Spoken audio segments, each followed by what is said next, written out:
ফেরাউনের কথা ভুলে গেলে চলবে না, সামুদে সাত গোত্রের কথা ভুলে গেলে চলবে না, লূত সম্প্রদায়ের কথা তা ভুলে গেলে চলবে না। বন্ধুগণ, যুগে যুগে যুগে যুগে যারা নাফরমানি করেছে, নবীর সঙ্গে নাফরমানি করেছে, ওলি আল্লাহদের সঙ্গে নাফরমানি করেছে, কোরআনের সঙ্গে নাফরমানি করেছে, ইসলামের সঙ্গে নাফরমানি করেছে, ফেরাউনের সাহাবায়ে কেরামের বিরুদ্ধে ষড়যন্ত্র করেছে। একটা কথা মনে রাখবেন, বড় বড় বেঈমান কাফেরদেরকে মারতে যাইয়া আমার আল্লাহ বড় বড় কামান ব্যবহার করে নাই, কামান ব্যবহার করেছেন। কি কামান জানেননি? ফেরাউনের নীল নদের মধ্যে ডুবাইয়া মারছে, আর নমরুদ্দারের ল্যাংরা মশানাকে দিয়ে ঢুকাইয়া মারছে, আর বদরের জমিনে ছোট্ট দুইটা বাচ্চার হাতে আবু জাহিলের সাইজ করা হয়েছে। কথা বলেন ঠিক কিনা? উম্মত রে, যেই দিন মানুষ জানাজার মাঠে যাবে, মরার আগে যদি কোনো ব্যক্তি মহব্বত করে একটা সূরার সঙ্গে,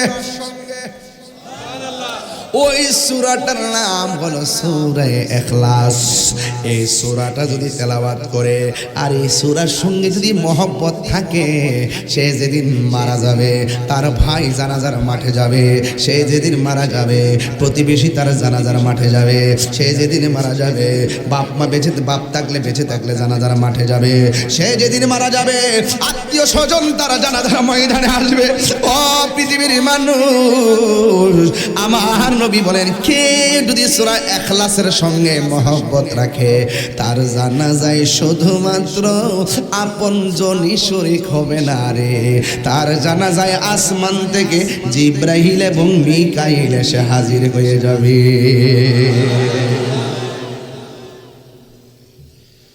রাসূল করিম সাল্লাল্লাহু আলাইহি সাল্লাম বলেছেন, কেউ যদি সূরা ইখলাস একবার তেলাওয়াত করে তার আমলনামায় 10 বার কোরআন তেলাওয়াতের 10 পারা কোরআন তেলাওয়াতের সওয়াব দিয়ে দেয়। কেউ যদি দুইবার তেলাওয়াত করে 20 পারা কোরআনের সওয়াব দিয়ে দেয়। কেউ যদি 3 বার তেলাওয়াত করে আমার আল্লাহ তার আমলনামায় 30 পারা কোরআন তেলাওয়াতের সওয়াব দিয়ে দেয়। আল্লাহর হাবিব যখন বলছেন আল্লাহ ছাড়া কারো ইবাদত করা যাবে, রাসূল বলেন কুল হুয়াল্লাহু আহাদ। আল্লাহ গো বন্ধু, আপনি বলে দিন আমি আল্লাহ এক, আমি আল্লাহর সঙ্গে কোনো শরীক নাই। ইয়া বুনাইয়া লা তুশরিকু বিল্লাহ, হে আমার সন্তান, হে আমার জাদুমণি লোকমান হাকিম, আমার জাদুমণি রে, আল্লাহর সঙ্গে কোনো শরীক করো না। ইন্না শিরকা লা যুলমুন আযীম, আল্লাহর সঙ্গে শরীক করা সবচাইতে বড় গুনাহ।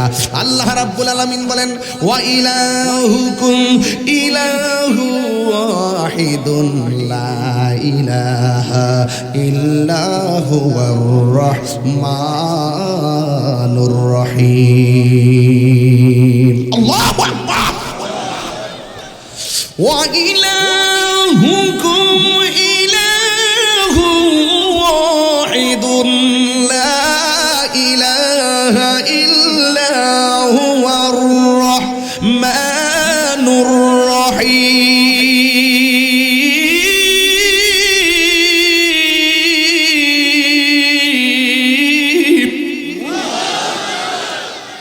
রাসূল যখন বলছে আল্লাহ ছাড়া কোনো মাবুদ, আরো ধরে কোনো মাবুদ, আল্লাহ ছাড়া কোনো ইলাহ, তখন কাফেররা উল্টায়া গেছে। হক কথা বড় তিতা লাগে। তাহির হুজুর একটু আগে একটা হক কথা কইছে, অনেকের তিতা লাগবো। তিতা লাগলে অসুবিধা নাই, তিতার মাধ্যমে ব্যথা পাইলে অসুবিধা নাই। তোমার তিতা তোমার ব্যথা তোমার জায়গায় রাখো, আমাকে হক কথা বলার সময় দাও। কথা বলেন ঠিক কিনা? আর গোহাই তোমারই থেন, আসমান থেকে নামে আল কোরআন, ভাঙল সবার ভুল তোমারই ওপরে, আসলো কোরআনের ছায়া তলে। খালিদ ওমর আলী আবু বকর ইসলামী ঝান্ডা নীলজ তোলে। আল আমিন তুমি ছিলে চিরদিন সকল মানুষের তরে হে রাসূল তোমাকে ভুলে আমি কেমন করে হাজারো বেত আবেদনার পরে ফিরে আসনি তুমি আপন ঘরে দিনের আলো তুমি ছড়িয়ে দিতে চলে গেছো মদিনায় মক্কা ছেড়ে হে রাসূল তোমাকে ভুলি আমি কেমন করে হে রাসূল তোমাকে ভুলি আমি কেমন করে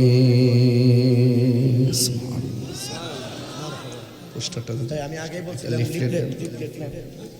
লিফলেট কই লতিফিয়া সমাজ কল্যাণ সোসাইটি আছে কিনা মাশাআল্লাহ উপস্থিত আজি মুশান সুনামগঞ্জ জগন্নাথপুর নন্দিরগাঁও সাচায়ানি লতিফিয়া সমাজ কল্যাণ সোসাইটির উদ্যোগে শামসুল উলামা আল্লামা ফুলতুরি সাহেব কেবলা রহমতুল্লাহ আলাইহি এবং এলাকাবাসীর মধ্যে গানের ইসালে সওয়াব মাহফিল বার্ষিক সুন্নি মহা সম্মেলন সুবহানাল্লাহ রমাদানুল মুবারকের সুমহান আয়োজন রমাদানুল করিমে আপনারা হাজার হাজার মানুষ এসেছেন এই জন্য সুবহানাল্লাহ বললাম আল্লাহ যে ইচ্ছে করলে কত নিয়ামত দিতে পারেন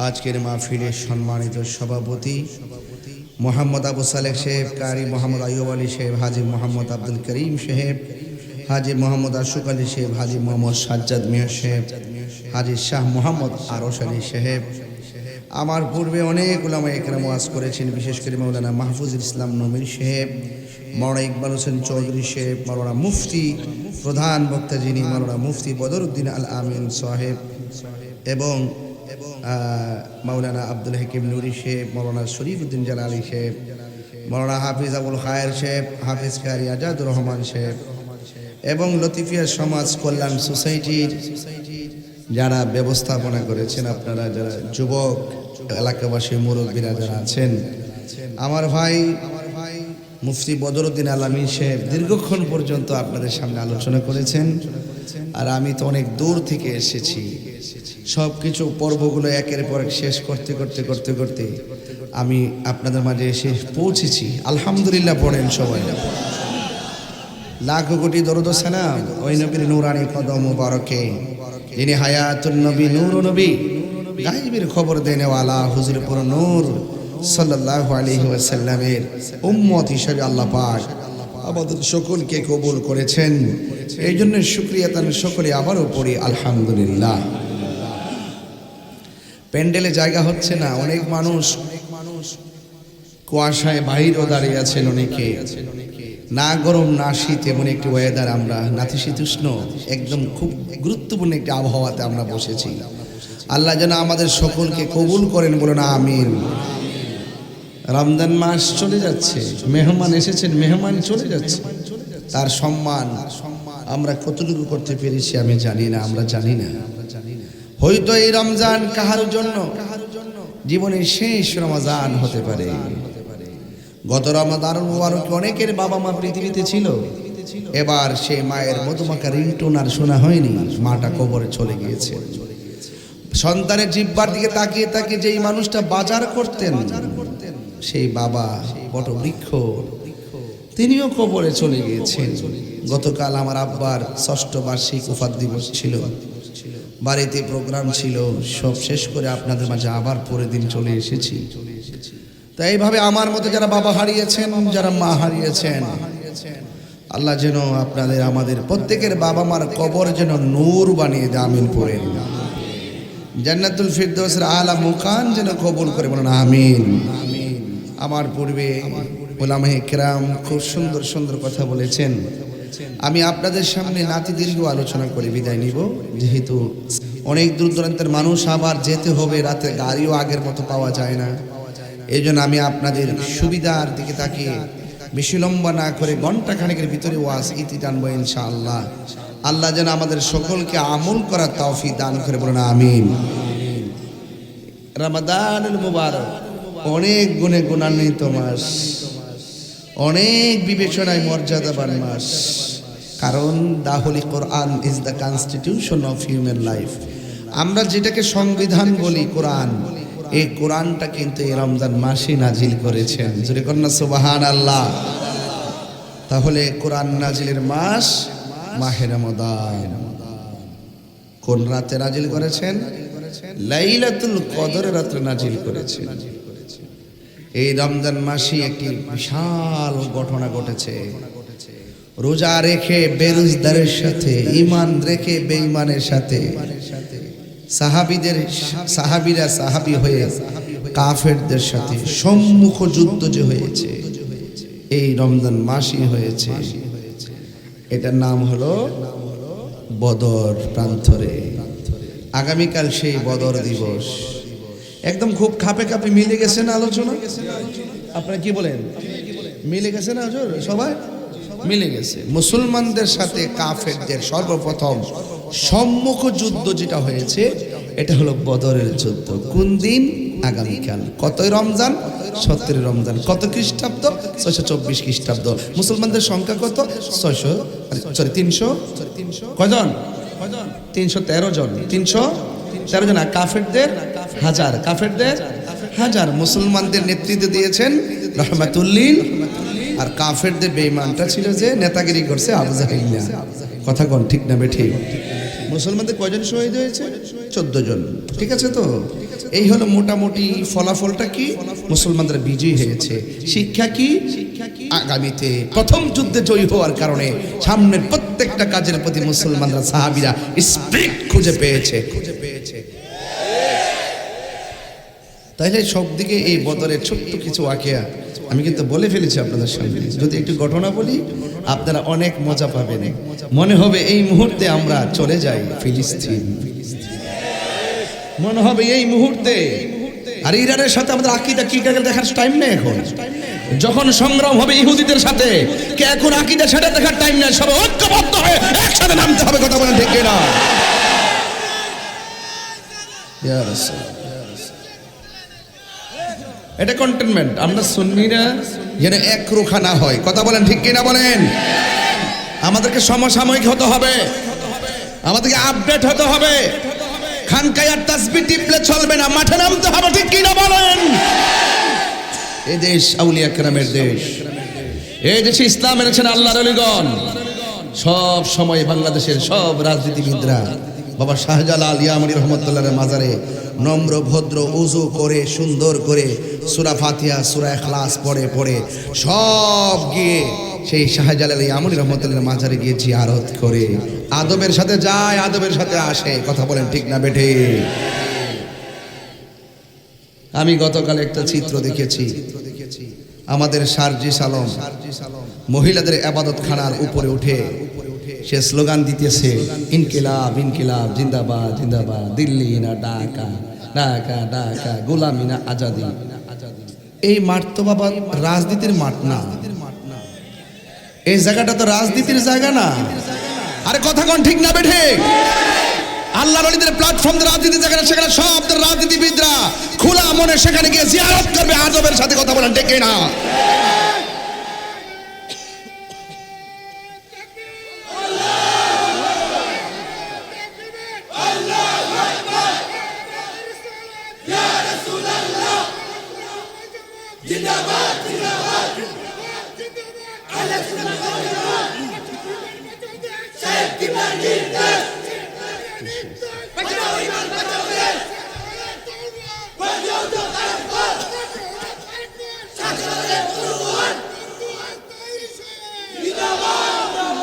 আল্লাহু আকবার বলেন। আপনারা অনেকে পক্ষ বিপক্ষ আছেন, এই কাজটা কি ভালো হইছে? এটা কি আগামী জন্য ভালো কল্যাণ বয়ে আনবে? না, এখানে সবাই যার যার মকসদ নিয়ে যাবে ওলি আল্লাহর দরবারে। ওখানে গিয়ে এইভাবে এটাকে ডিস্টার্ব করা যাবে না। কথা বলেন ঠিক কিনা? সাজি সালামকে বলবো তোমাকে দুঃখ প্রকাশ করতে হবে, তোমাকে দুঃখ প্রকাশ করতে হবে, এটা উচিত হয় নাই। কথা বলেন ঠিক কিনা বলেন? এই সময়ে বক্তব্যের আমি তীব্র নিন্দা জানাচ্ছি। কথা বলেন ঠিক কিনা? বাবা শাহজালালের উত্তরসূরিরা, এটা রক্ষণাবেক্ষণের দায়িত্ব সর্বপ্রথম আপনাদের। কথা বলেন ঠিক কিনা?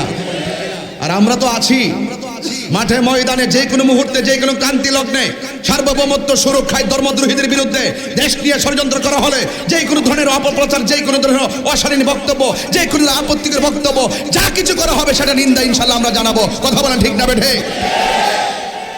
বদর এসেছে হক কথা বলার জন্য। বদর হলো অসত্যের বিরুদ্ধে সত্যের বিজয়। কথা বলেন ঠিক কিনা? যদি বদরের চেতনায় কথা বলি, আমাকে সব কথা বলতে হবে। কে রাগ করবে, গুসা করবে, এটা আমার দেখার টাইম না। আমার এই প্রজন্মের জন্য মিসগাইড না হয়। এই প্রজন্ম অনেক যুবক পোলাপান আমার সামনে বসে ওয়াজ শুনে, অনেক দল করে, এখানে 47টা দলের লোক থাকতে পারে এখানে, কিন্তু আমি মনে করি যখন এই প্ল্যাটফর্মে আসবো, তখন আমি মনে করবো আমার কোরআন, আমার সুন্নাহ, আমার রাসূল, আমার আল্লাহর ওলিগণ, সেই জায়গার দৃষ্টিভঙ্গি দেখে আমার কথা বলতে হবে। কথা বলেন ঠিক না বেটে? আমি কখনো ওয়াজের ভিতরে রাজনৈতিক প্রসঙ্গ টেনে আনি না, কারণ একটা স্টেজে বহুত রাজনৈতিক দল থাকতে পারে, কিন্তু আমার হক কথা যেটা বলতে হবে, যেটা সত্য, সেটা বলতে হবে। আপনারা কি মনে করেন এভাবে কি উচিত হয়েছে? আল্লাহ আমাদের সকলকে বুঝার তৌফিক দান করুক।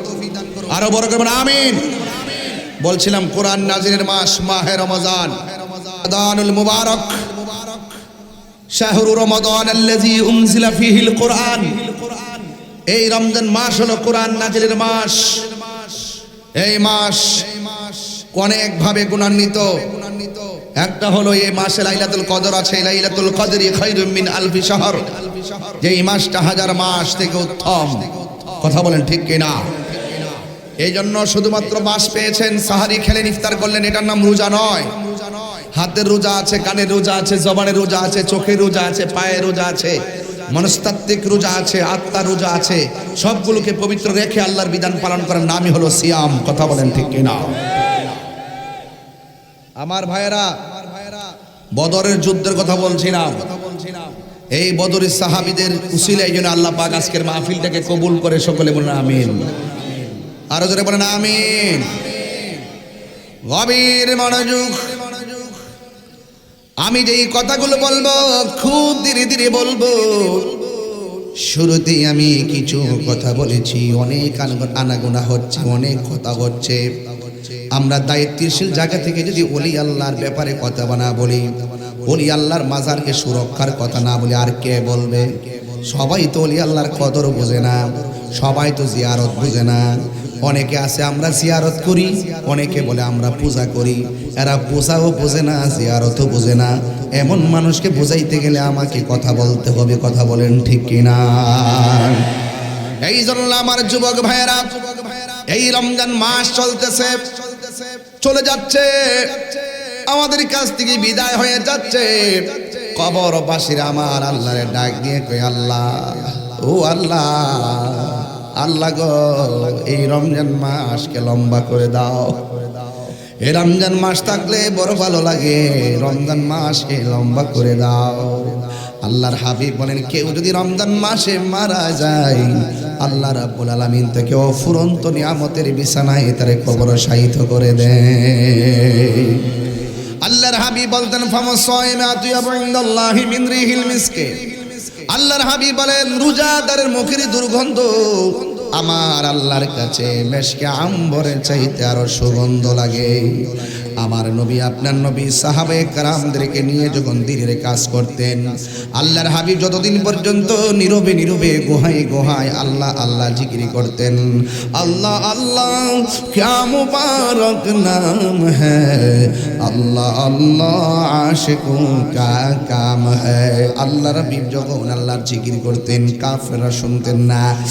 আর কাফেররা আমার নবীর চলাফেরা দেখে, নবী পাক সাল্লাল্লাহু আলাইহি সাল্লামের ভদ্রতা দেখে কাফেররা আমার নবীরে আল আমিন ঘোষণা দিয়েছেন, তাদের অর্থ সম্পদগুলো আমার নবীর কাছে তারা গচ্ছিত রাখতেন।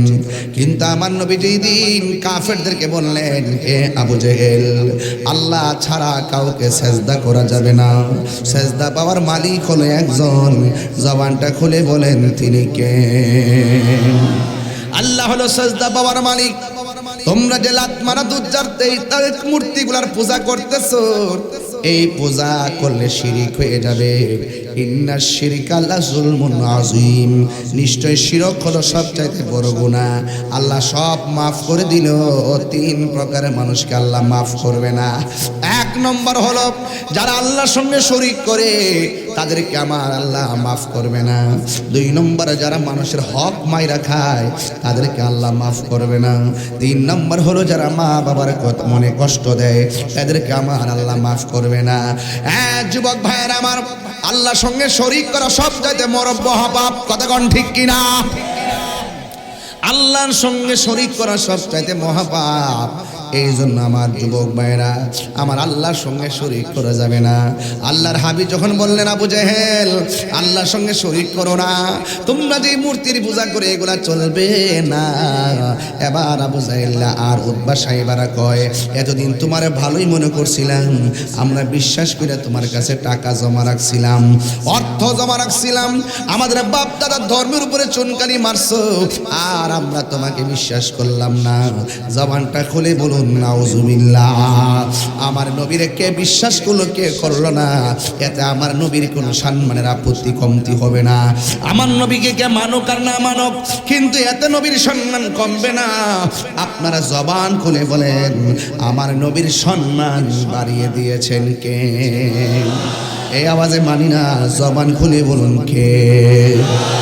ওয়া রাফা'না লাকা যিকরাক। আল্লাহ বলে, হ্যাঁ বন্ধু, আমি আপনার সম্মানকে সমুন্নত করে দিয়েছি, আমি আল্লাহ আপনার সম্মানকে বাড়িয়ে দিয়েছি। আপনারা জবান খুলে বলুন, নবীর সম্মান কতটুকু দিয়েছেন, হাসরে ময়দানে বুঝবেন কতটুকু দিয়েছেন। আমার নবী বলে, আল্লাহ এই উম্মতটা দুদিকে হয়ে গেছে, একে আমার সঙ্গে জান্নাতে দিয়ে দাও। আল্লাহ বলে, যান নিয়ে যান। আল্লাহ এটা জাহান্নামে হয়ে গেছে, আল্লাহ বলেন নিয়ে যান। আল্লাহ এটা কবিরা গুনাহ করে ফেলেছে, আল্লাহ বলেন নিয়ে যান। এটা নামাজ পড়ছে, পড়ার মতো পড়ে নাই, একে দিয়ে দান। আল্লাহর হক, আল্লাহ বলবেন নিয়ে যান। শাফাআতি লি আহলিল কাবাইরি মিন উম্মতি, আমার নবী বড় বড় গুনাহগারদেরকে সুপারিশ কইরা কইরা জান্নাতে নিয়ে যাবে। নীতি নীতি নীতি নীতি কেমন সম্মান আল্লাহ বাড়াইছে দেখেন। নীতি থাকবে, নীতি থাকবে, নীতি থাকবে। আমার আল্লাহ বলেন, ওয়ালা সাউফা ইউতিকা রাব্বুকা ফাতারদা। আল্লাহ রাব্বুল আলামিন মানে, ও বন্ধু, আমি আপনাকে দিতে দিতে দিতে দিতে দিতে দিতে দিতে দিতে এমন দেওয়া দিব। ওয়ালা সাউফা ইউতিকা রাব্বুকা ফাতারদা। আল্লাহ বলে, ও বন্ধু, দিতে দিতে এমন দেওয়া দিব, আপনি নবী সন্তুষ্ট হয়ে যাবে। নবী সন্তুষ্ট হয়ে যাওয়া মানে কি জানেননি? আল্লাহ আমি রাজি, ও আল্লাহ আমি সন্তুষ্ট, আর কেউ নাই। এই জন্য যুবক, আল্লাহ রাব্বুল আলামিনের হাবিব যখন তুলে ধরলেন আল্লাহ ছাড়া কারো ইবাদত করা যাবে না, জবানটা খুলে বলুন, সেজদা পাওয়ার মালিক কে? আল্লাহ কি দুইজন না একজন? কুল হুয়াল্লাহু আহাদ আল্লাহুস সামাদ লাম ইয়ালিদ ওয়া লাম ইউলাদ ওয়া লাম ইয়াকুল লাহু কুফুয়ান আহাদ। আল্লাহ রাব্বুল আলামিন হাবিব বলেন, ও পৃথিবীর মানুষ, তোমরা যারা এই সূরা ইখলাসটা সকালে 11 বার, মাগরিবের পরে 11 বার পড়বা, ফজরের পরে 11 বার পড়বা, মাগরিবের পরে 11 বার পড়বা, আল্লাহ রাব্বুল আলামিন তোমাদের জন্য জান্নাতে একটা বালাখানা বানায়া দিবে। আল্লাহর হাবিব আরো বলতেছেন, কেউ যদি সূরা ইখলাসটা পড়ে আল্লাহ শুধুমাত্র তার সওয়াব দিবে না, যে ব্যক্তি তেলাওয়াত করবে সূরা ইখলাস কুল হুয়াল্লাহ, আল্লাহ তারে তো ক্ষমা করবেনি, তেলাওয়াতকারীকে তো ক্ষমা করবেনি, সাথে সাথে তার মা বাবার গুনাহ আল্লাহ মাফ করে দিবে।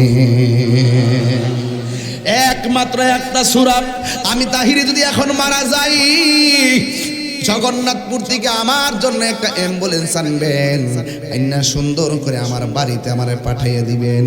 কিন্তু আমার নবী বলে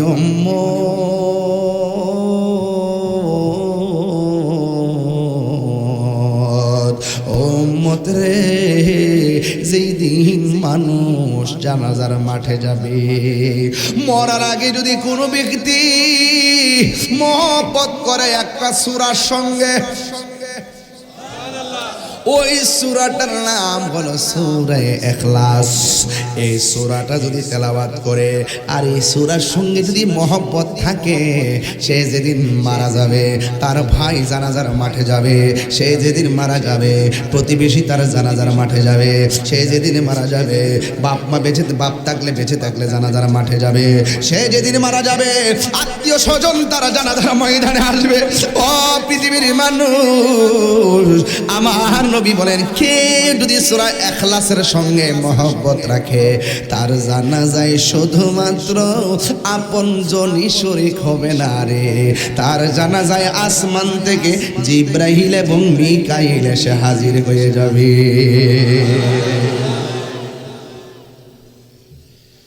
রাসূল করিম সাল্লাল্লাহু আলাইহি সাল্লাম বলেছেন, কেউ যদি সূরা ইখলাস একবার তেলাওয়াত করে তার আমলনামায় 10 বার কোরআন তেলাওয়াতের 10 পারা কোরআন তেলাওয়াতের সওয়াব দিয়ে দেয়।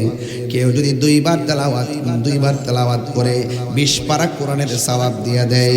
কেউ যদি 3 বার তেলাওয়াত করে আমার আল্লাহ তার আমলনামায় 30 পারা কোরআন তেলাওয়াতের সওয়াব দিয়ে দেয়। আল্লাহর হাবিব যখন বলছেন আল্লাহ ছাড়া কারো ইবাদত করা যাবে, রাসূল বলেন কুল হুয়াল্লাহু আহাদ, আল্লাহ গো বন্ধু আপনি বলে দিন আমি আল্লাহ এক, আমি আল্লাহর সঙ্গে কোনো শরীক নাই। ইয়া বুনাইয়া লা তুশরিক বিল্লাহ, হে আমার সন্তান, হে আমার জাদুমণি লোকমান হাকিম, আমার জাদুমণি রে, আল্লাহর সঙ্গে কোনো শরীক করো না। ইন্না শিরকা লা যুলমুন আযীম, আল্লাহর সঙ্গে শরীক করা সবচাইতে বড় গুনাহ। আল্লাহ রাব্বুল আলামিন বলেন ওয়া ইলাহুকুম ইলাহু ওয়াহিদুন লা ইলাহা ইল্লা হুয়ার রাহমানুর রহিম। আল্লাহু আকবার। ওয়া ইলাহুকুম ইলাহু ওয়াহিদুন লা ইলাহা ইল্লা হুয়ার রাহমানুর রহিম।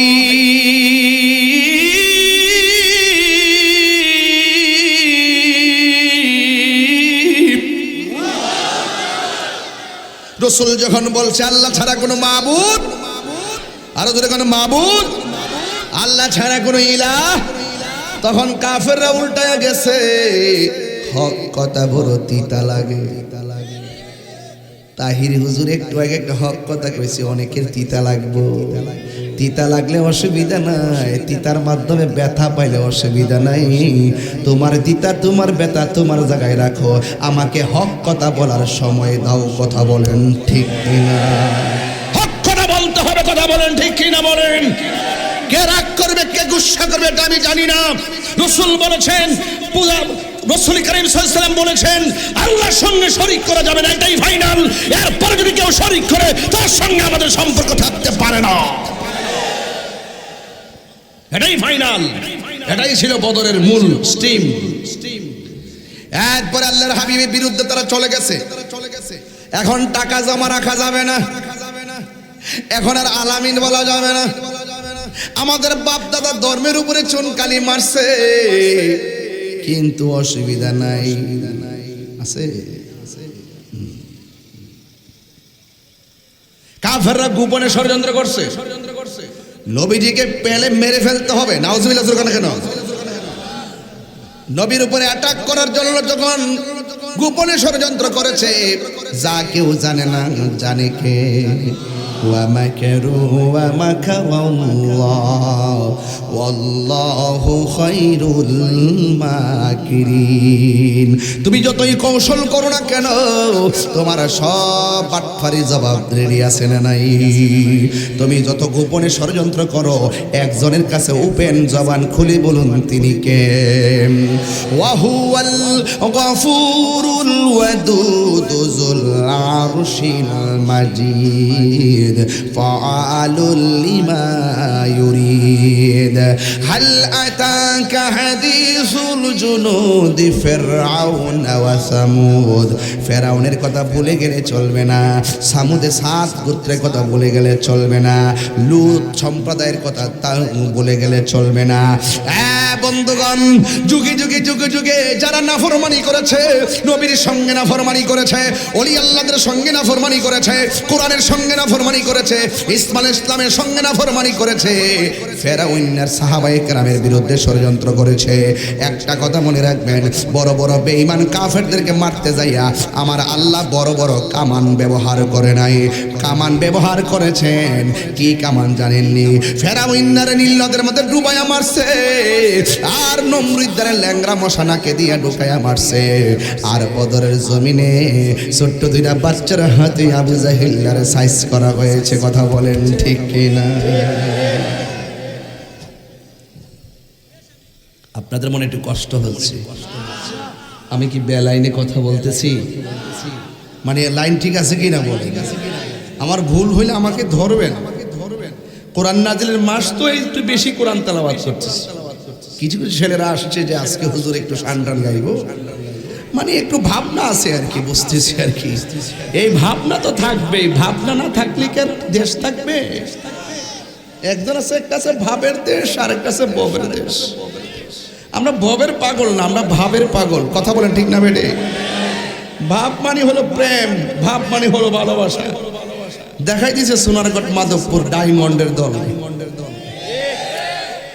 কোটি টাকা বনাম ভালোবাসা এমনই হয় ভালোবাসা এমনই হয় ভালোবাসা যদি থাকে দূরত্ব কোনো ব্যাপার না কথা বলেন ঠিক না বেটে তবে আমাদেরকে এখন সিদ্ধান্ত পাল্টাতে হবে সিদ্ধান্ত পাল্টাতে হবে আমাদেরকে এখন রাজপথে আসতে হবে ঠিক কি না বলেন আমাদের মতো লোক সংসদে গেলে দেশ ঠিক থাকবো দেশের মানুষ ঠিক থাকবো ধর্ম ঠিক থাকবো এই জন্য অনেক অপশক্তিরা আমাদেরকে ভয় পায় এই ভাগলা গেলে না জানি কিতা করে রে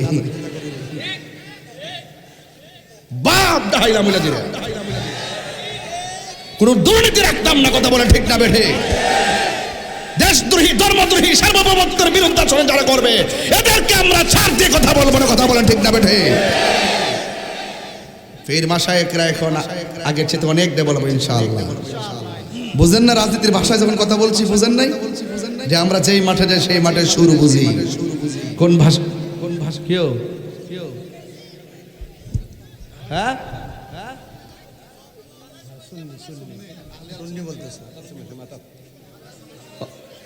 আচ্ছা ঠিক আচ্ছা হয়েছে তো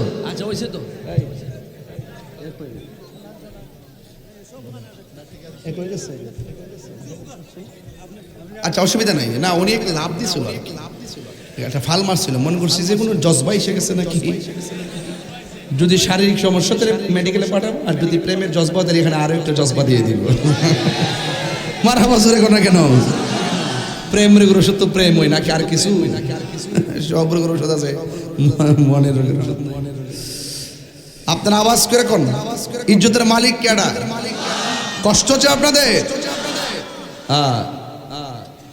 জনম জনম যদি গাহি তোমার মহিমা গাওয়া শেষ হবে নাহি দয়া করো মায়া করো দয়া করো মায়া করো ও হে দয়াবান তুমি রহমান তুমি মেহেরবান একটা জবানও বন্ধ রাখবেন না জবান খুলে মায়ার সুরে বলুন সুবহানাল্লাহ আমার নবী যখন ওপেন কালিমার দাওয়াতে কাফেররা সরে গেল, কাফিররা যখন গোপনে আমার নবীকে মারার জন্য ষড়যন্ত্র শুরু করলেন, ইসলামের নাম নিশানা মুছে ফেলতে চায়, আল্লাহর কথা ছাড়া তো আমার নবী কোনো কথা বলে وما ينطق عن الهوى إن هو إلا وحي يوحى আল্লাহ বলে বন্ধু আপনার বিপরীতে তারা ষড়যন্ত্র লিপ্ত, আর বসে থাকবেন না, আপনি নেমে যান। সাহাবায়ে কেরামদেরকে নিয়ে আমার নবী একটা মাজলিসে শুরা করলেন, পরামর্শ সভা করলেন। সাহাবায়ে কেরামরা বলল ইয়া রাসূলুল্লাহ, সত্য প্রতিষ্ঠায় প্রয়োজনে জীবন দিব কিন্তু ঈমান দিব না, আপনি হুকুম দেন, আমরা মাঠে নামতে প্রস্তুত। সময় নির্ধারণ হয়ে গেল 17ই রমজান। সাহাবায়ে কেরাম রোজা রেখেছেন, রোজা, আর কাফেররা গায়ের মধ্যে তেল তুল মাইকা রেডি, যেই কোনো মূল্যে আমার নবীকে মারতে হবে, সাহাবায়ে কেরামকে শেষ করে দিতে হবে, ইসলামের নাম নিশানা মুছে ফেলে দিতে হবে। কিন্তু আল্লাহর হাবিবকে সাহায্য করবেন কে? আরো বড় করে বলো কে? ও পৃথিবীর মানুষ, ও আমার জগন্নাথপুরের বাবা, ও আমার নন্দিনী গাঁয়ের বাবা, সাচায়নের বাবা, শুধু একটা কথা বলে যায়, এই বদরের প্রান্তর থেকে একটা শরীরের মধ্যে ছিদ নেন, ছিদ, আমরা জীবন দিব কিন্তু ঈমান দিব না। আল্লাহর হাবিব সাহাবায়ে কেরামদেরকে নিয়ে ময়দানে যাবে, ওই মুহূর্তে আমার নবীর সাথে দুইটা সন্তান, ছোট ছোট বাচ্চা, আমার নবীর সঙ্গে জিহাদের ময়দানে রওনা দিয়ে দিল। যুবক ভাইয়েরা, কেউ আছে সামর্থ্য নিয়ে গেছে, কেউ আছে মহব্বত নিয়ে গেছে, আমার নবীর সঙ্গে জিহাদের ময়দানে চলে গেল। ওই মুহূর্তে যাওয়ার পর কাফেররা যেই জায়গার মধ্যে দাঁড়াইছে, এই জায়গাটা হলো শক্ত মাটি, আর মুসলমানরা যেই জায়গার মধ্যে দাঁড়াইছে, এই জায়গাটা হলো বালু মাটি। হ্যাঁ বন্ধুগণ, দুই জায়গায় দুই গ্রুপ দাঁড়ায় গেছে। আমার নবীর হাতের মধ্যে জিহাদের তলোয়ার। এটা সাধারণ কথা নয়, শুধুমাত্র বিরিয়ানি খাওয়ার নাম সুন্নি নয়, শুধুমাত্র মধুপান করে সুন্নত আদায় করলে নাম হবে না, শুধুমাত্র মিসওয়াক করে সুন্নত আদায় করলে হবে না, মাঝে মাঝে শরীর থেকে রক্ত ঝরাইতে হবে, এটাও সুন্নত। কথা বলেন।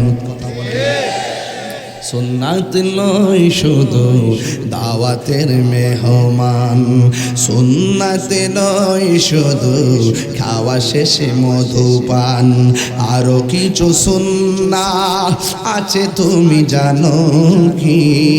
জানলেও জীবনে কখনো তা মানো কি? জানলেও জীবনে কখনো তা মানো কি?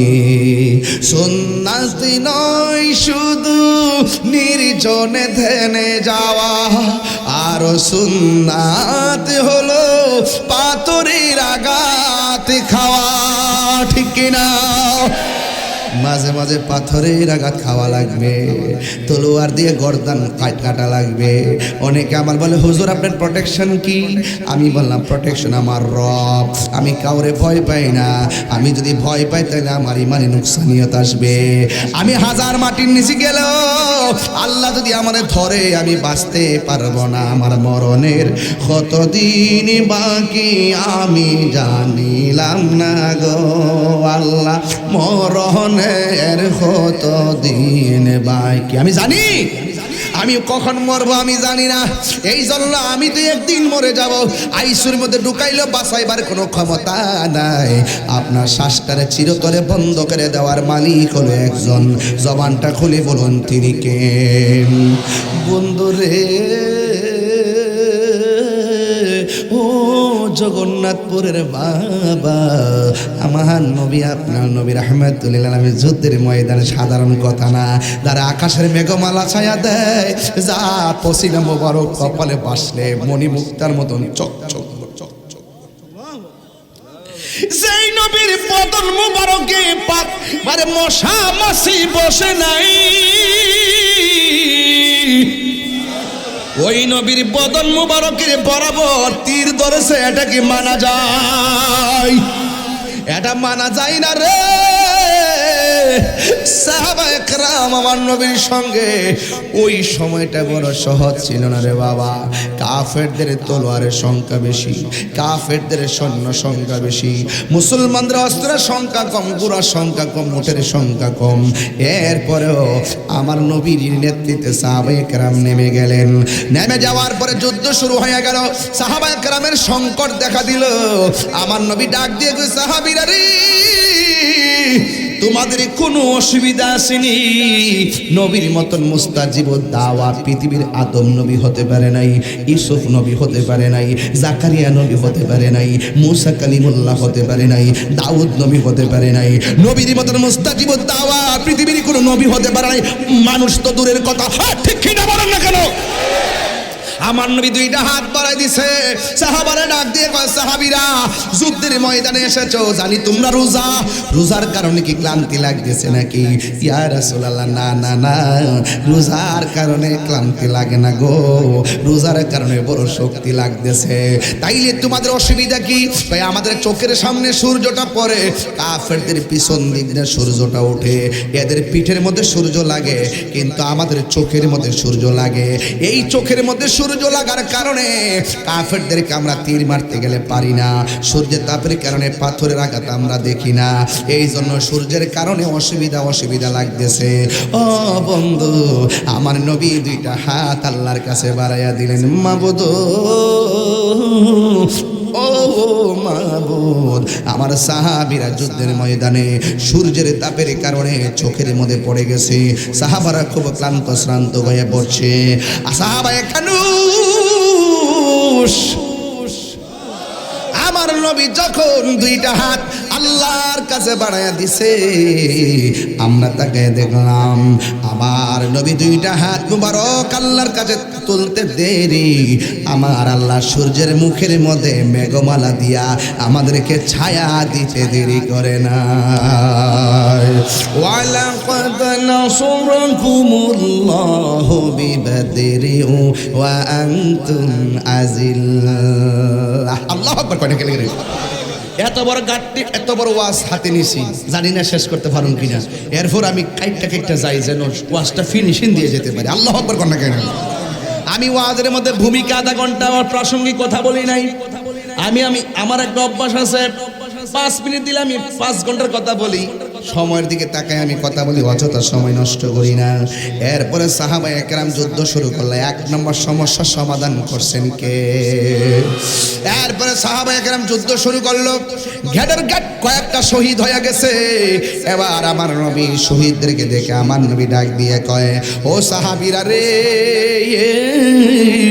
ও সাহাবারা, তোমাদের আর কোনো সমস্যা আসেনি?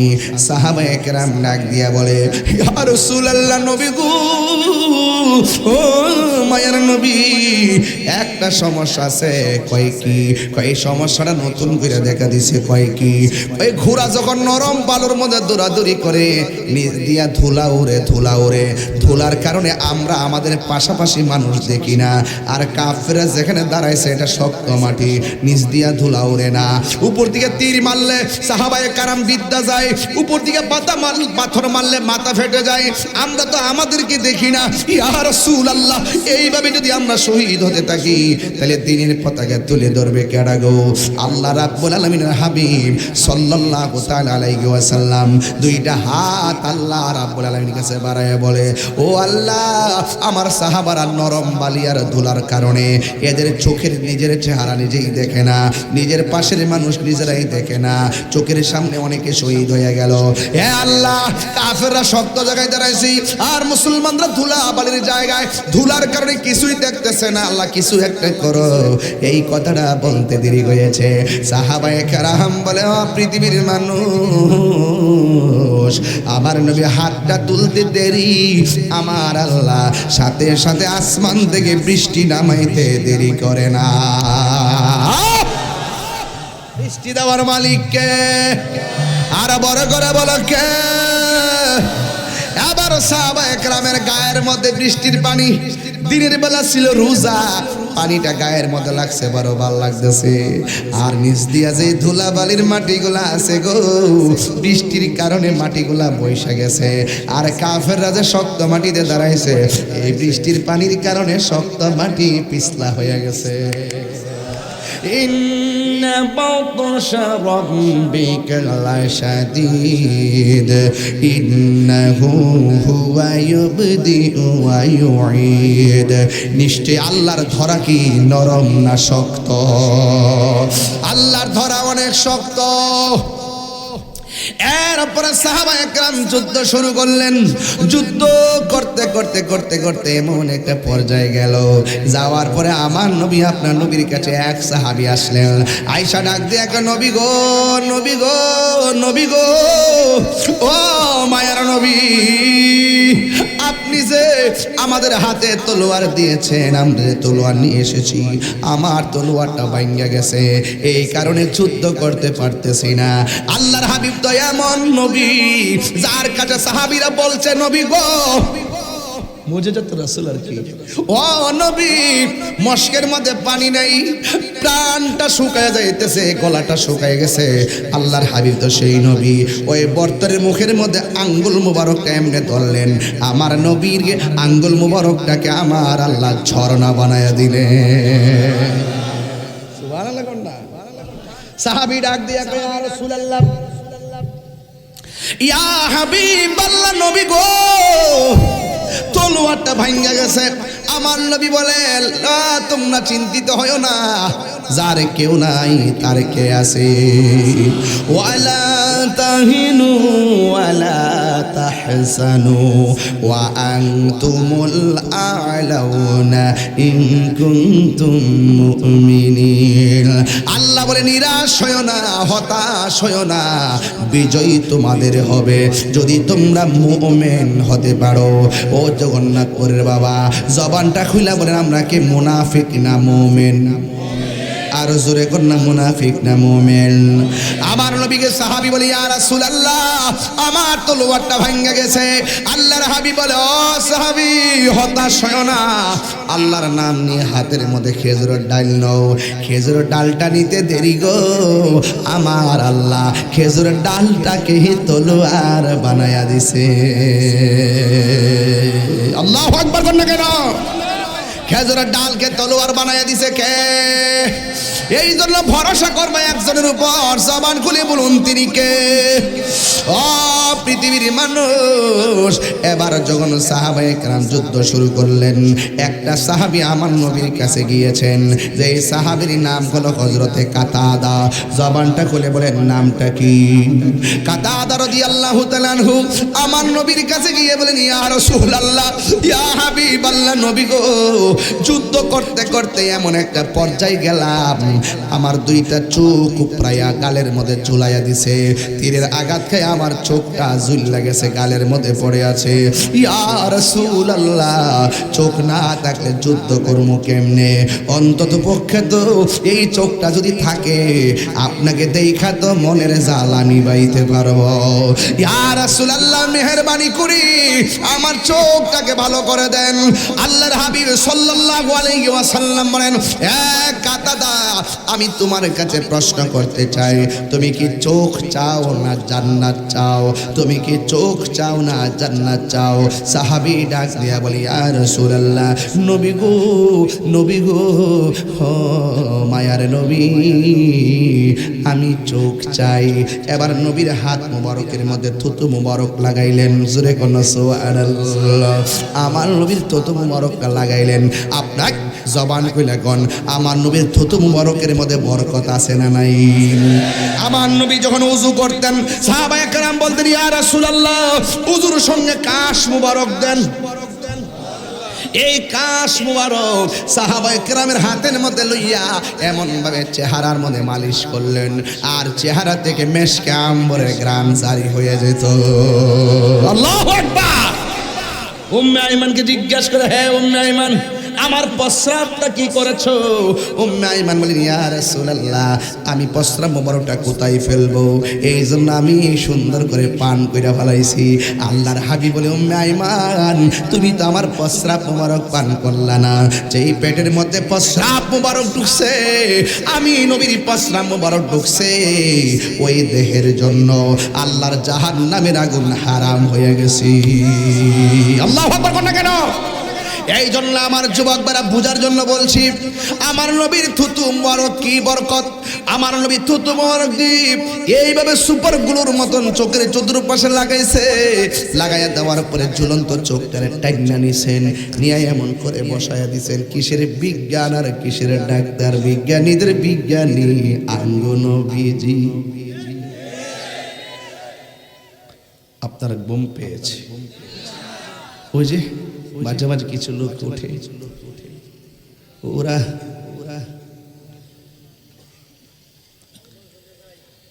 আবু বকরকে সাপে কাইটা ধ্বংস করিল, আঙ্গ নবীর থুতু লাইগা বালা হয়ে গেল। নবীর থুতু মোবারক আমাদের মতো। আবু বকরকে সাপে কাইটা ধ্বংস করিল, আঙ্গ নবীর থুতু লাইগা বালা হয়ে গেল। ওই জায়গায় কি উজা বাইদা সেদিন ছিল নি, বিজ্ঞানীদের বিজ্ঞানী আঙ্গ নবীজি। বিজ্ঞানীরা রকেট চড়ে চাঁদের দেশে যায়, আঙ্গ নবী রকেট চারা মেরা শরীফ যাই। আর তিনবার করে আল্লাহু আকবার, আল্লাহু আকবার।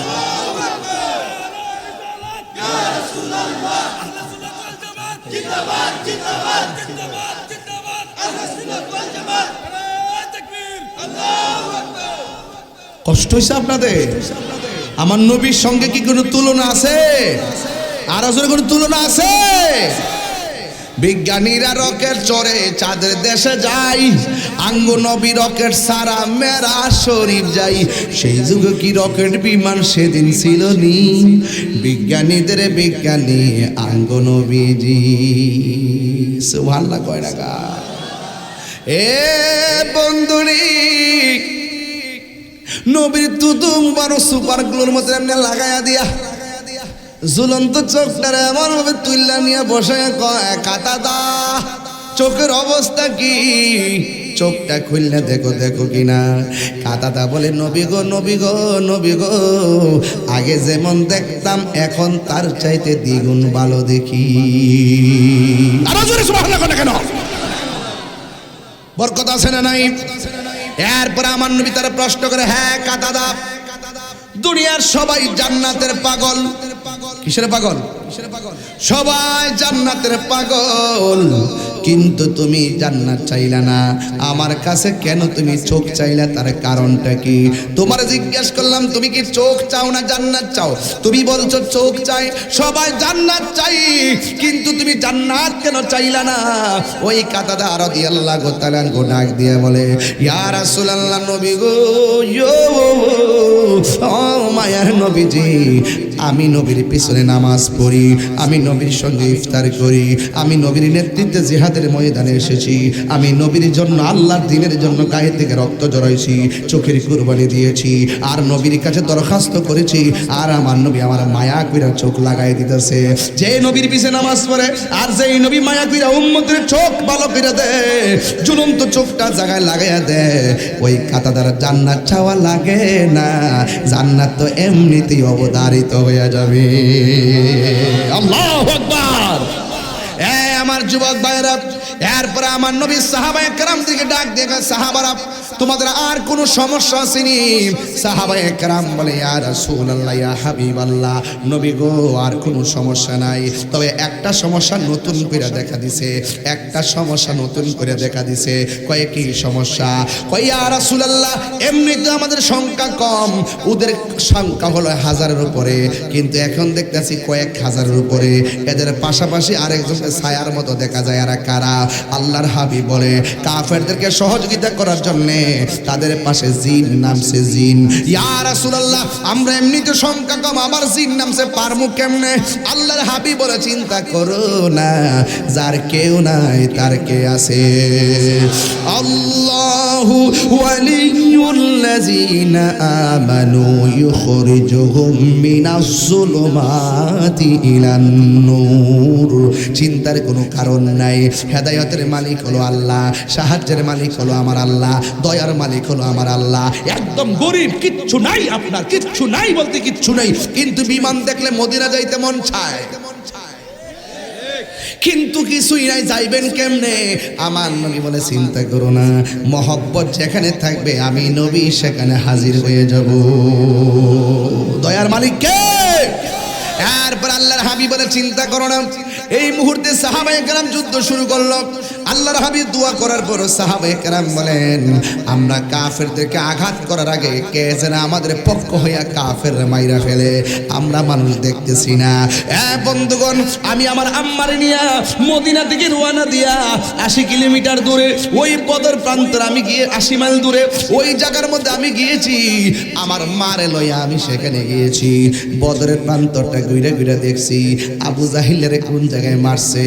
একটা স্তম্ভ আছে, ওই স্তম্ভের ভিতরে 14 জন সাহাবা শহীদ হয়েছেন, তাদের নামগুলো দেওয়া আছে। এটার পাশে বদর উপত্যকায় 14 জন সাহাবীর মাকবারা আছে, বদরের সাহাবীদের মাকবারা আছে।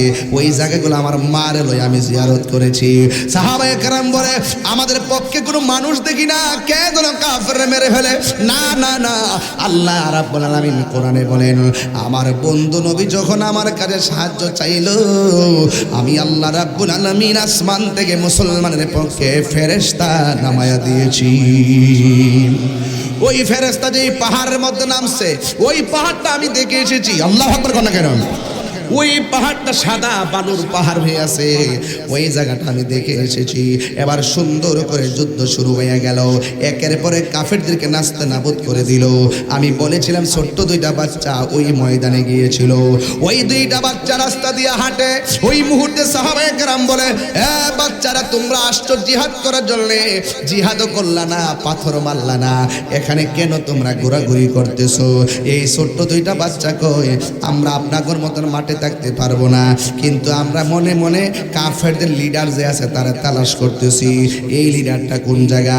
ওই লিডারটা ঘোড়ার উপরে বৈশা বৈশা হুকুম দিতেছে। ছোট্ট বাচ্চা 2টা কয়, ভাই রে, এটা নাকি লিডার আবু জাহিল্লা, তাইলে যা করার তাই করবো, যেই নিয়ত করছে সেই নিয়তই করবো। এবার ছোট বাচ্চাটা ওই ঘোড়ার কাছে গেল, যাবার পরে ঘোড়ার হাঁটুর মধ্যে কোপ দিল। আবু জাহিল্লা গাটটা নিচু করে দেখতে গেল, আর পরের বাড়িটা আবু জাহিল্লার গায়ের মধ্যে আঘাত করলো। আঘাত করার পরে আবু জাহিল্লা ছোট্ট 2টা বাচ্চার হাতে দুনিয়া থেকে বিদায় হয়ে গেল। আর বদরের যুদ্ধের পতাকা মুসলমানদের হাতে চলে আসলো। যুবক ভাইয়ের আমার কথা হলো সেখানে না, আমার কথা হলো এটাই, যুদ্ধের জয় পরাজয় সংখ্যার উপরে নির্ভর করে না। কথা বলেন ঠিক কিনা বলেন?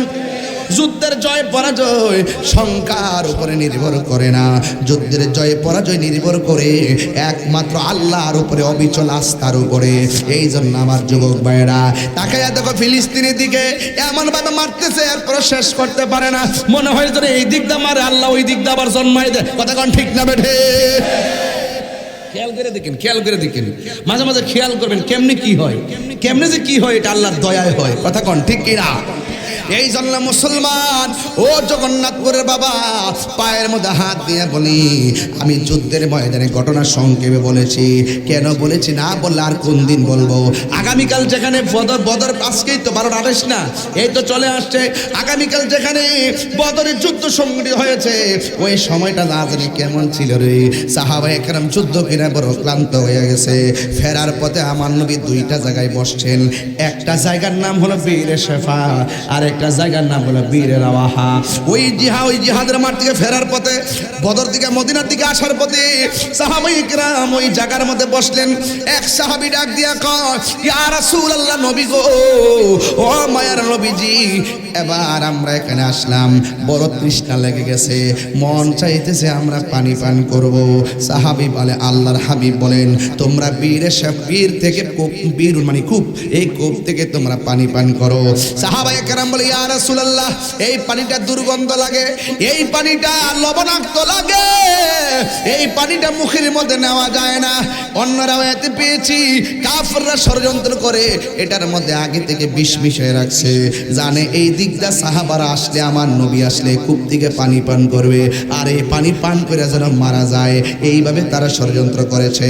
সাহাবায়ে কেরাম মুখের মধ্যে পানি নিয়ে কয়, ইয়া রাসূলুল্লাহ, দুর্গন্ধ লাগে, লবণাক্ত লাগে, জিহ্বার মধ্যে কোনোভাবে পানিটা নেওয়া যায় না। ওই মুহূর্তে আল্লাহর হাবিব বলেন, তাই নাকি? আমার নবীজি উঠলেন, ওইটা কূপের ভিতরে আমার নবী থুতু মুবারক দিলেন। থুতু মুবারক দিতে দেরি, ওই দিন যে পানিটা পরিষ্কার হয়েছে আর মজাদার হয়েছে। সায়েন্টিস্ট বিজ্ঞানীরা বলেন, এই পৃথিবীর মধ্যে সবচাইতে 1 নম্বর পানি হলো জমজমের পানি, আর 2 নম্বর অনেক মর্যাদা বানার বিশুদ্ধ পানি হলো বীর শেফার পানি। সেই দিন থেকে কূপের পানি হয়েছে শেফা। যারা ওই পানিটা, আমি নিজে যাওয়ার পরে সাদা বোতল দিয়া বইরা বেগ করে বাড়িতে লইছি, ওই পানিগুলা দিয়ে ওযু করছি, ওই পানি মুখের মধ্যে দিলাম, গলার মধ্যে দিয়া কইলাম, নবী গো, আমি আপনার ক্যানভাসার করি, বাংলার জমিনে আমি অনেকগুলা পাগল রাখিয়েছি, এদের সামনে যখন আপনার কথা বলি, ওরা আপনারা দেখে নাই, কিন্তু চোখের পানি ফালাইয়া কাঁদে। আপনারে তারা পাথর মারছে, এদের সামনে যখন উহুদের কথা বলি, এদের সামনে যখন তায়েফের কথা বলি, আপনার বাংলার উম্মত পাগলগুলো চোখের পানি ফালাইয়া কান্দে। এইভাবে আমি আপনার ক্যানভাসার করি, এই গলাটা বাইরে ক্যানভাসার করি। ইয়া রাসূলুল্লাহ, উনজুর হালানা, ইয়া রাসূলুল্লাহ, ইসমা ক্বালানা, নবী গো, আমার অবস্থা দেখেন, নবী গো, আমার কথা আপনি শুনেন। এইভাবে বিনাইয়া চোখের পানি ফালাইয়া, এই পানি দিয়া গলার মধ্যে লাগাইয়া মুখের মধ্যে মেসেজ দিয়া খাইতে শুরু করলাম। ও পৃথিবীর মানুষ, এই জন্য আমি প্রায় মাহফিলে গজলটা বলি, কইতাম নিরে বাজান, ভালোবেসে নবীজিকে, ভালোবেসে নবীজিকে হৃদয় মাঝে ধরে রাখব, নবী নবী করে আর কত কাল আমি কাঁদব, নবী নবী করে আর কত কাল আমি কাঁদব, এই কান্দনে কবে জানি হবে সমাধি, কেন্দে কেন্দে চোখের জলে হয়ে যায় নদী, তোমার পাগল বলে লুকে মন্দ বলে, তোমার পাগল বলে লুকে মন্দ বলে, বলুক তোমায় ভালোবাসবো, নবী নবী করে আর কত কাল আমি কাঁদব।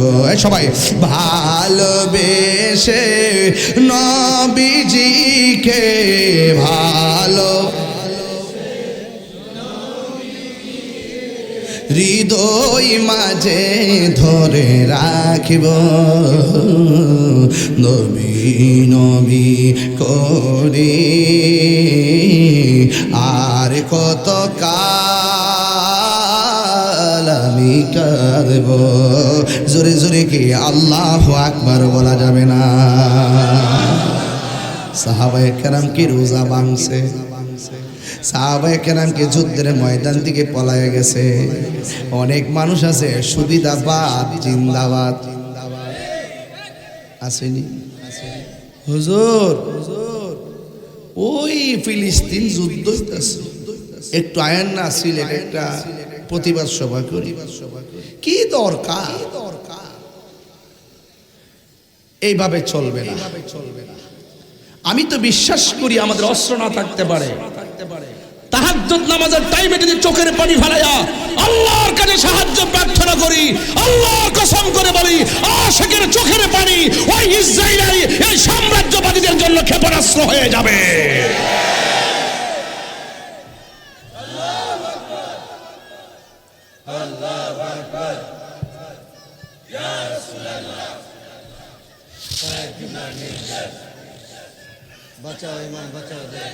আপনারা আওয়াজ করে বলুন, আমরা সেই জিহাদের ময়দানে থাকতে চাই কি চাই না?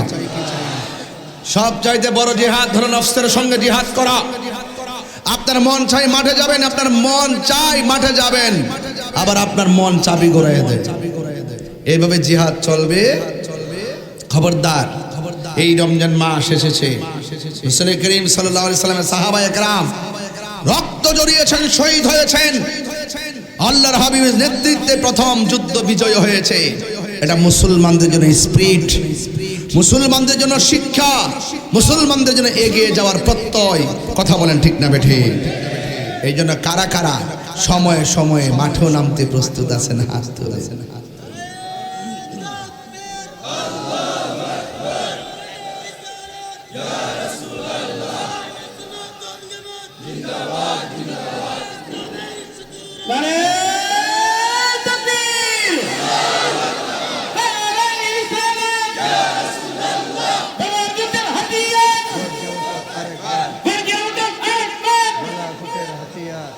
আল্লাহু আকবার, জোরে কর।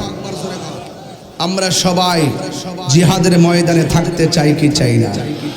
থাকতে চাই তো। আর কি খানকায় থাকার সময় আছে? আর আমাদেরকে তো একদল আসই উল্টা পাল্টা বইলা সমাজ থেকে মাইনাস করে রাখে, আছে কি না?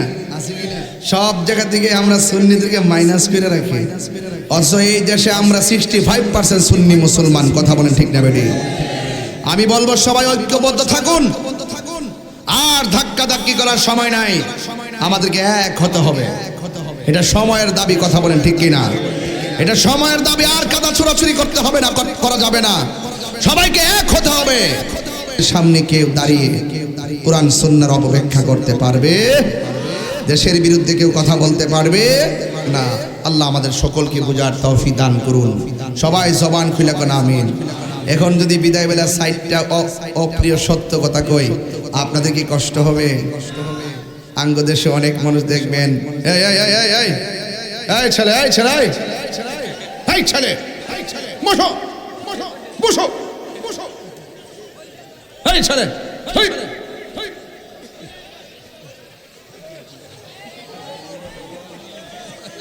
একটু দিলাম আর কি, আর রাহো নিশিরাই তো তোমরা করে আমার ফার্ম দিতেছো। আল্লাহু আকবার, জোরে কর। একটা অপ্রিয় সত্য কথা বলি, অনেকের অপ্রিয় হলো এটা সত্য। রমজান মাসে পুরা মাস 4-5টা রোজা রাখে পয়সা, দেখবেন জিডি 10টা 20টা 15টা রোজা ভাঙ্গে, এটি ঈদগার ময়দানে সবার সামনে যায় বসে। আর জিডিতে দেখবেন মাঠে হয়তো না, এটি বিশাল লাফালাফি করে। জিডি দেখবেন বুট টুট নাই, এটি দেখবেন বিশাল লাফায়। কথা কন ঠিক নেই? এবার কথা কন, হ্যাঁ সাইড রেখা ধরে দূর দিন না, না 8 টাকাতে না, ওনারও সাইড রেখাতে পড়ছে, আরো কমছে না, পড়লই তো চলে। সাইড রেখা যারা ভরে দৌড় দিব, নামাজে দাঁড়াইবার পরে বাইরে দিয়ে দরজা লাগা রাখবেন, তালা মাইরা রাখবেন না। অনেক সময় অনেক মসজিদে প্রথম কাতারে দাঁড়ায়া 8 টাকা থইরে উঠতে দূর মারে মানুষের সামনে দিয়ে। এরা যদি একান্তে বাইরে তো লাস্টের কাতারে নামাজ পড়বো, এরপরে যদি এটা না মানে তাইলে বাইরে তালা লাগে রাখবে। বলবে নামাজ পড়ো আর না পড়ো, ওজিফা পড়ো, ওজিফা পড়ো, সুবহানাল্লাহ সুবহানাল্লাহ পড়ো। কথা কোন ঠিক না বেটি? আমরা তারাবি বলে, তারাবিকে 8 না 20? এই আওয়াজ আসতেছে রে বলা, আমার ফুলাফান্ডি করি, ফুলাফান্ডি এই যুবকটি কই, এই তো ফুলাফান্ডি, ঠিক আছে ইনশাআল্লাহ। তারাবিকে 8 না 20? আমার ঠুট লড়ছে নাকি লাগে জোরে কও। কি আশ্চর্য বিষয়, তারাবিকে 8 না 20? আরো জোরে, তারাবিকে 8 না 20? বেতের কি 3 না 1? বুঝা তো বেতের কি ফলেটা বুঝতো, বেতের কি 3 না 1? ওই আর এক আঙ্গুল উঠছে, এই দেশ হই নাই, উগান্ডা থেকে আইছে। যাই হোক, এগুলো আমাদের দরকার আছে কি না? আমাদের বাপ দাদা 14 গোষ্ঠী 1500 বছর ধরে এই সিস্টেমে ইবাদত চলেছে, আমরা নতুন কোনো ফিতনা চাই না। কথা কোন ঠিক না বেটি? রাখেন, আমি একটু জিরাই লই, রাখেন রেস্ট করে, আমি তো পাগলের মতো তো কই খাওন কই ঘুম।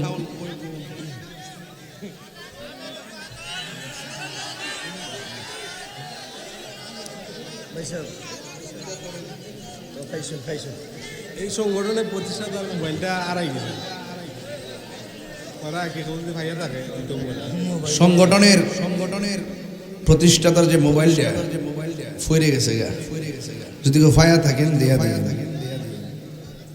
হ্যাঁ নিচে গা, নিচে গা করলে মোবাইল দিব। কি তো শিখছ?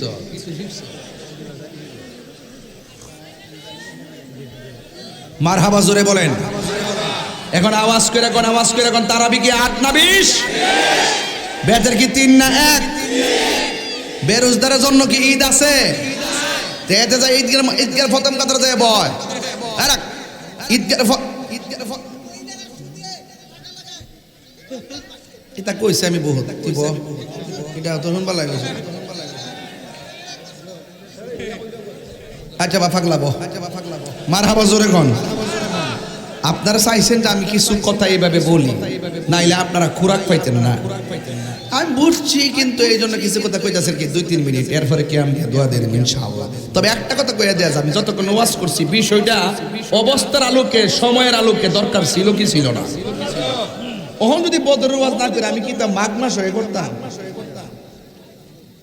ঠিক আছে নি, খাও কাউন্সিল আগে তেরা জোয়ান হইছে, আল্লাহ রাত দারাজ করে আমার দোস্ত মানুষ।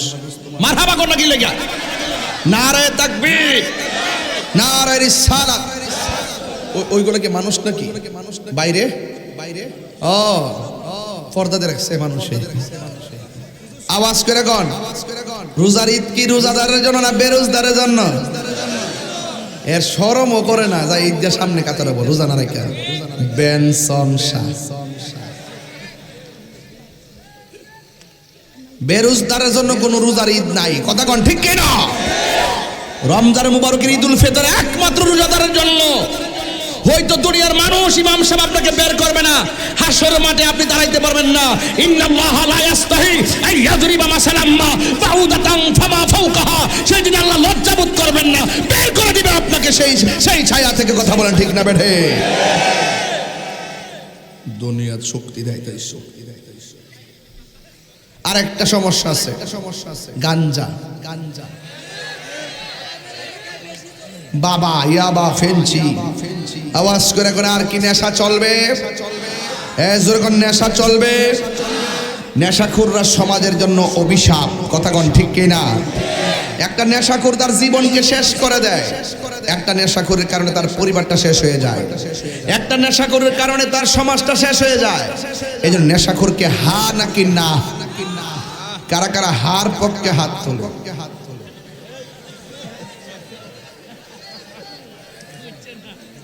বুঝছে না?